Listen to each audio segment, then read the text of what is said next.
My next thing is, what are some of the most common reasons that you find for people getting divorced? Yeah, that's one of the questions I get so often from Mm-hmm. different people. And you'll be surprised at what I have to say, I I'm going to think. jot these down, by the Oh, way. I'm I'm gonna take taking some notes. I'm here. honored. Thank you. So kind. I feel so official. Hmm. I would say about a third of the time, and I'm going to be blunt and then I'm going to get more mushy gushy because that's just how I roll. About a third of the time, there's an extramarital affair. I'd say about a third of the time. Now it's easy to point to. It feels clear cut. There was a judge who used to be on the bench that said Cinderella doesn't marry Adolf Hitler, Mm-hmm. meaning there's usually it takes two to tango. So For sure. yes, perhaps party A might have had an affair, but that doesn't necessarily mean that party B didn't do other things that maybe contributed to overall unhappiness. Well, Esther Perel had a great line on Yeah. that, where she said basically, the person that cheats is responsible for the affair, but both people are responsible for the emotional pretext leading up to it. That's exactly right. Yeah. 100%. So, but it's easy to point to and it's concrete. So I'll say about a third of people, there is one or more extramarital affairs. And by the way, sometimes it's both sides Mm-hmm. going, in their respective camps. That happens. I would say 1/3 of the time, you're going to be surprised at this one. People never believe me with this one. A third of the time, it's that one or both parties are dissatisfied with the other one's parenting. Wow. Yeah, people don't believe me when I say that. And I might have said that a little bit cutesy or a little bit formally, and it's maybe I said it even without enough emotion to explain what I mean, but very, very frequently I have parties coming to me who are very upset or it's like this. I thought he or she wanted to have kids and I thought he or she was going to be I'm just going to be blunt, be a better dad or a better mom than he or she is. I'm super disappointed. I feel like I was sold a bill of goods. Literally, this is so common.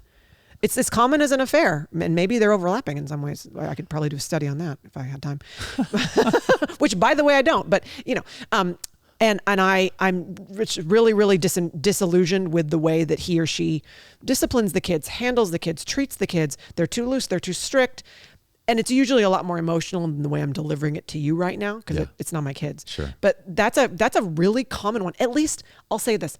That's what is reported to me.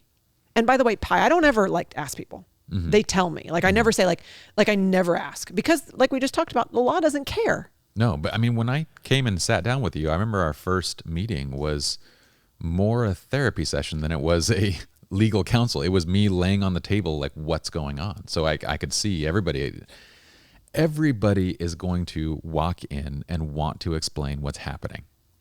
You should just bill your first visit as counseling. Your first visit is this is your therapy. And I'm happy to do it and I'm happy to help and I want to do anything I can to ensure that people feel heard, feel valued because their story does matter and they do matter. And your point is exactly right.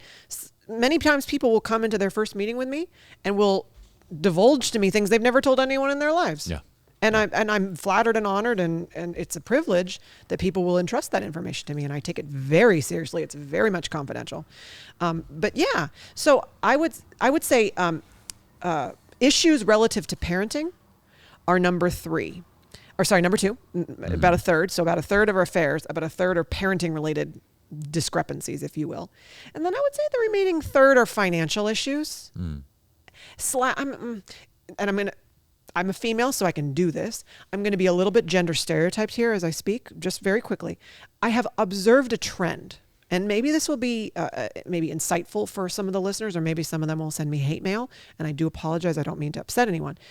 I do find that there's a theme that I will see with heterosexual couples. I have same-sex couples as well, but with heterosexual couples, the gentleman, if I represent the gentleman in some of these cases, their perspective is, she doesn't contribute. She doesn't appreciate me. She doesn't care about how hard I'm working for the family. Mm-hmm. She wants to spend all the money and doesn't want to contribute to the family. She's smart, could get a job she doesn't want to because of whatever reasons. She'd rather go shopping with her friends, whatever that is. Okay. And I feel neglected and uncared for in this relationship. Will affairs happen in that scenario? Frequently. And additionally, separate and apart from that, there is a strong tendency I see that the gentleman, I've seen it flipped with the genders too, but this is just common, is trying to express himself by providing, and that and financially and otherwise, like, how many houses do you need? I already bought you a Maybach. Why, this attitude of like, I'm doing everything I can for you, and no matter what I do, she doesn't appreciate it. Then in those same scenarios, this is sort of a common theme I see when I deal with or represent the female in this scenario. The female is saying, he doesn't care about me. All he cares about is work. He's much more interested in talking to his friends than me. When I try to express my interests, he doesn't seem to care. All he wants to focus on is money. He's constantly badgering me about when I'm going to go back to work. He doesn't realize that I am going through menopause. I have breast cancer. I have raised 5 kids and I'm exhausted. Whatever it is, X, Y, and Z. He doesn't seem to care about my needs. I've asked him to go on vacation. He says we can't afford it. I've tried to propose therapy. He says we can't afford it. I'm trying to do all these things to help our relationship, and he doesn't want to even be involved. All he wants to focus on is money. So when I said about a third of the divorces I see are relative to financial issues, it's financial issues, but to your point from before about money as energy, which I think is a really, really great way to think about money, because energy can be a common denominator for dollars and effort and time, and you can quantify it and make it into the same common denominator. But the scenario I'm describing to you, those two, man and woman that I just described, they would probably say, yeah, we're getting a divorce because of we don't agree on finances, or they would probably caption it or title it, package it in a certain way. But really what it's actually, the actual issue is a lack of, and you could say a lot of things, but we only have so long on this podcast because I can talk all day. It's a lack of seeing eye to eye, and it's pride. This is my opinion. You can disagree, but this is the 14 plus year family law attorney talking to you right now. It's pride. I am not willing to see past my perspective because maybe I'm a holy victim. Maybe I've taken on a victim narrative. Maybe I'm whatever it is, but I'm too focused on my own pain or perspective or whatever you want to call it to release me and come to your level and understand you.